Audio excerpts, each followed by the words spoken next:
കടുകുമണിയോളം വിശ്വാസം നിങ്ങൾക്കുണ്ടായിരുന്നാൽ ഈ അത്തിവൃക്ഷത്തോട് നീ വേരോട് പറഞ്ഞ് സമുദ്രത്തിൽ വീഴുക എന്ന് പറഞ്ഞാൽ അത് നിങ്ങളെ അനുസരിക്കും. ചെറിയ കാര്യങ്ങളിൽ ദൈവഹിതം ഗ്രഹിപ്പാൻ കഴിയുന്നവർക്ക് മഹത്തായ കാര്യങ്ങൾ ചെയ്യാൻ സാധിക്കും. ദൈവത്തിൽ വിശ്വാസമുള്ളവരായിരിപ്പിനെന്ന് കർത്താവ് പറയുന്നു. അതിൻ്റെ പൊരുൾ ദൈവത്തിൻ്റെ പരിശുദ്ധിയിലും സർവജ്ഞാനത്തിലും സർവശക്തിയിലും കരുതലിലുമുള്ള സംശയമില്ലായ്മയാണ്. ഈ ലോകം സ്നേഹവാനായ ദൈവകരങ്ങളാലാണ് നിയന്ത്രിക്കപ്പെടുന്നത്. അതുകൊണ്ട് അളവറ്റ ദൈവസ്നേഹത്തിന് മുമ്പിൽ നിരുപാധിക സമർപ്പണമാണ് തമ്പുരാൻ നമ്മിൽ നിന്ന് ആവശ്യപ്പെടുന്നത്.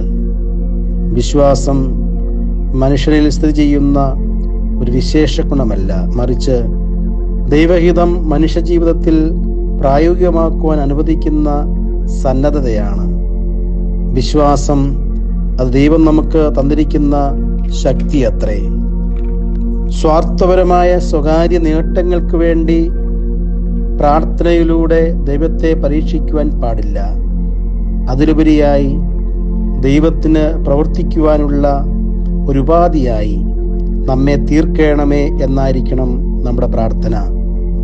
സ്വയം പരിപൂർണമായി ദൈവത്തിൽ സമർപ്പിക്കുന്ന വിശ്വാസമാണ് മഹത്തായിട്ടുള്ളത്.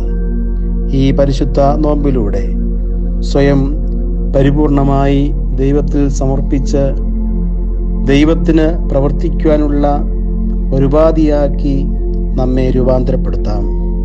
നമുക്ക് പ്രാർത്ഥിക്കാം.